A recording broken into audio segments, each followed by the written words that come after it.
Okay, so there are two different roads that go bikes only in Yosemite. One is Glacier Point Road that takes you up to the top where you overlook Half Dome. The other is Tioga Pass. Tioga Pass takes you over to the Nevada side. I've never done Tioga Pass, and right now, this weekend, it's bikes only up Tioga Pass, Friday, Saturday, Sunday.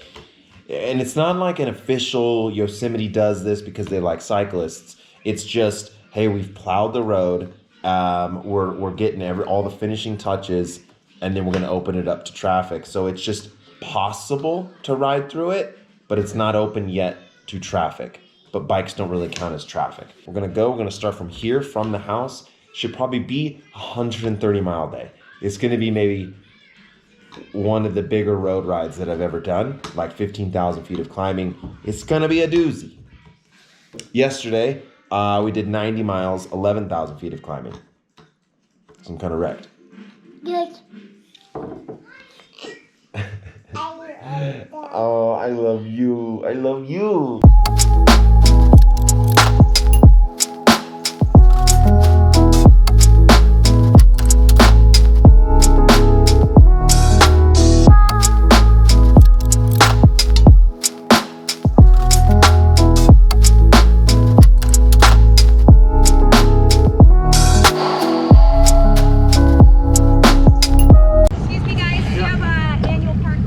Yeah. Okay, cool. Can I see your annual park pass and I'll let you guys through the employee lane? Perfect.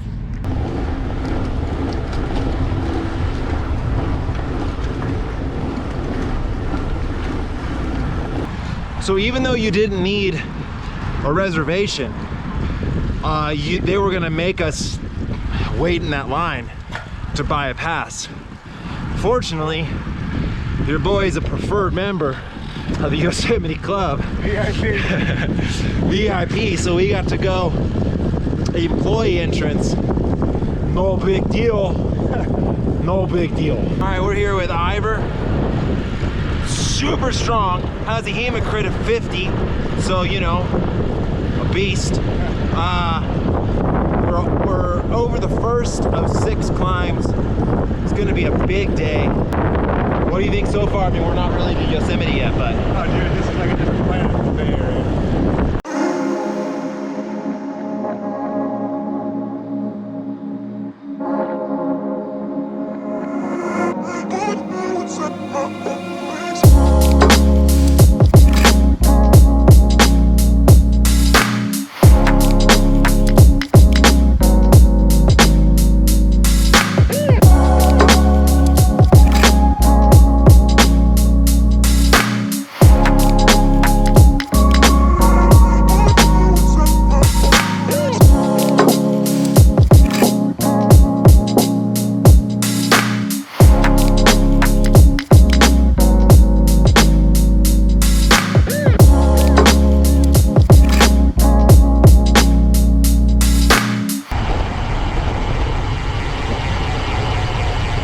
These shades, for some reason, it was literally blacked out. Oh, yeah, I always forget to take the glasses off. So we've got 4 as the group.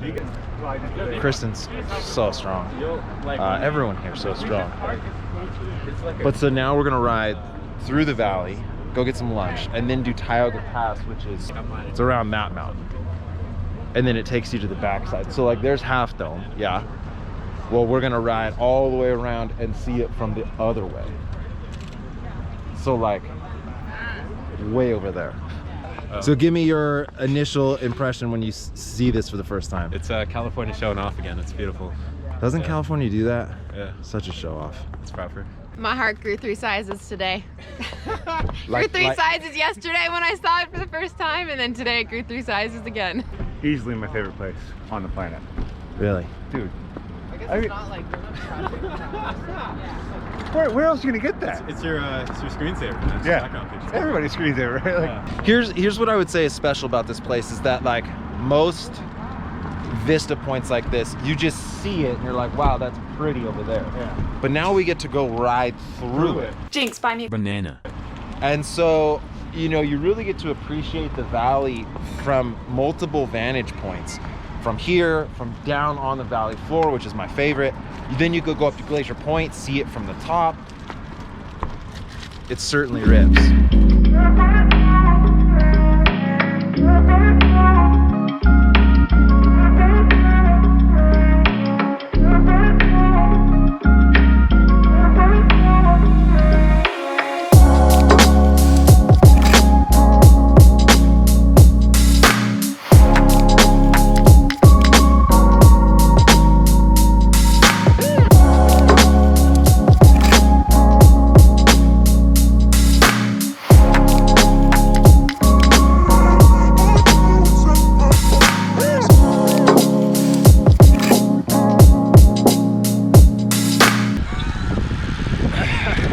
Gets old.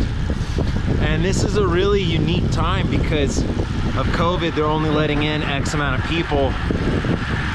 So I want to say yesterday it was like 30% capacity or something, which is pretty gnarly. I've been down here in July when it was 100% capacity. They weren't letting any more people in because it was full.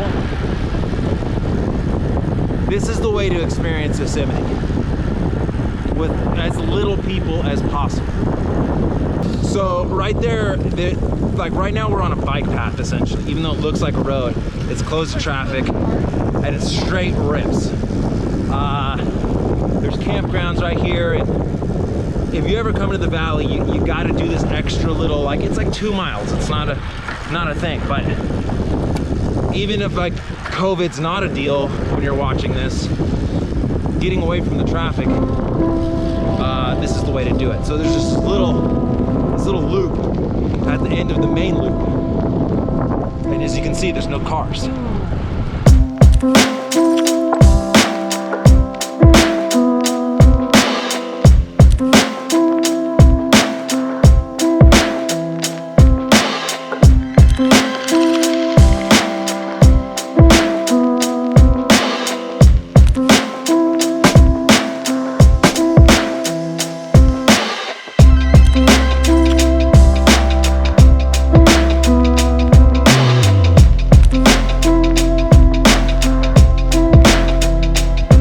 You ever be that person who's absolutely way slower than everyone else in the group, but you don't want them to know that, so you're trying to like put a brave face on and you're fucking suffering, and then someone else in the group goes, hey, we should slow down, and you're just so pumped because you didn't have to tell anyone that you were hurting? I need to try to talk to you to slow you down. So give me a quick 1 minute story on who is Kristen. I grew up in Homer, Alaska. It's a small fishing village in Alaska, about 5,000 people. I moved to New York City after college to work in venture capital. Started cycling, fell in love with it on the first day. It was like I got on a bike and knew that moment that it was going to be a part of my life for the rest of my life. Yeah, I did the Tour de Gila a few weeks ago. How'd you do? Got third. Oh well, my team swept the podium, which was amazing. We also got the QOM jersey and the sprint jersey. It's hard to, like, she talks so much I can't talk. I am an idiot, and so I didn't know Tioga Pass started here, but this is in fact where it is closed. So here we go.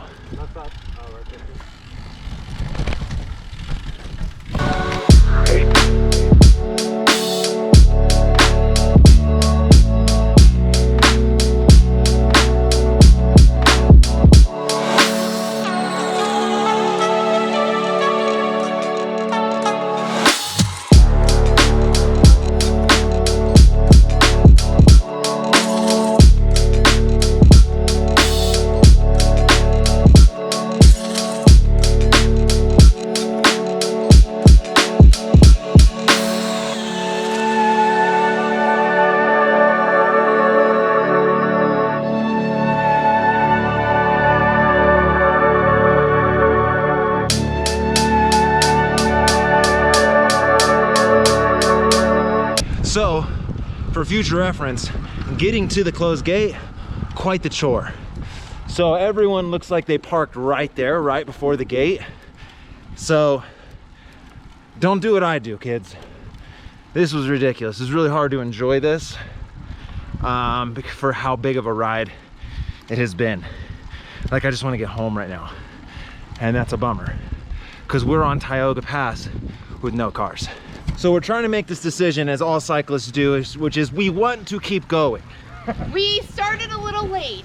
To do 160 miles. Yeah, right. And so 1,000 feet. we're Spontaneous 160. we're really running into that irresponsible zone, especially with two of us having wives, and you know, I'm gonna have to be on kitchen duty for 3 weeks to make up for this. We've got to make that uncomfortable decision to turn back, even though we want to keep going. We're like running into the daylight issue. But even though we're saying this, we keep going forward.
Okay, so this is the life of a dad. So we were out riding like 10 hours.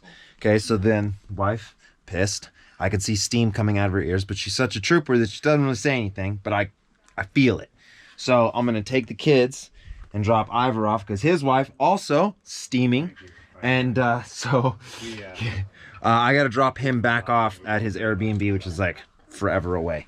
But I'm gonna take the kids, and I promise you what I want to do right now is not this. Okay, so huge day, dude. If we had gone all the way to where we were planning on going, I think it would have ended up being like a 170-mile day. And we were just running, like, you just know, man, I've got this timer in my head, and it's just like my wife's getting pissed and it's just not that she's mad. She supports me 1,000%, but it's like, just gets really irresponsible that I'm going to be out for 12 hours on a Sunday when I was out 6 hours on a Saturday. So at least I was able to get back and take the kids and just give her at least an hour and a half by herself. But she was also cooking dinner, so it's not like she got to do whatever. What'd you make, babe? Well, she needed to get a sweatshirt for the older girl because she didn't. So today was 142 miles, 14,000 feet of climbing, totally insane. Kristen, my wife's awesome, but the Kristen we were riding with, unbelievably strong. Unbelievably strong. I mean, she just towed us around the entire time, basically. Just a diesel motor. I mean, she was just always on the power 10 hours. It was quite incredible. The family supports me so much. You know, I did a velo guide with Ivor yesterday, 90 miles, 12,000 feet of climbing, crazy. And then we did this big ride today. And so, you know, without their support, there's no way I'm able to do this. Bikes only day in Yosemite is super rare. Tioga Pass is something I've never done before, and you can actually just drive right to the gate that's what a lot of people did, so you can just enjoy the ride. Like this was way too big of a ride to really enjoy it. The closed section, I'm wrecked, obviously, but it's one of those things where I'm looking for anything I can do to try to make it up to my wife or be a fair exchange. Like, it's never going to be a fair exchange, but at least I was able to take the kids away for an hour and let her, you know, cook me dinner, right? Like, so I'm still a win-win situation. Anyway, thank you so much for watching. As always, Vegan Cyclist. Yeah. Give me a better yut. Give me a big loud yut.